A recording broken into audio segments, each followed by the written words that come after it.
To create an out of office message in Outlook, it's really simple. I'll take you through the steps shortly. It's really important to remember to keep the information brief, not too much information, but enough information that people who are trying to contact you can get in contact with the appropriate person while you're away.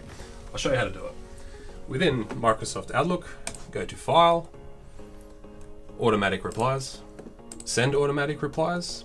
You have an option to set the predefined date and time where they're sending. Sending to internal people from your organization, select this tab and put the information in.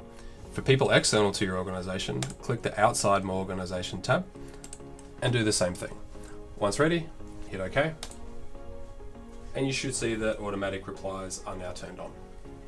To turn them off, come back to the same place, hit the turn off button, and you're good to go.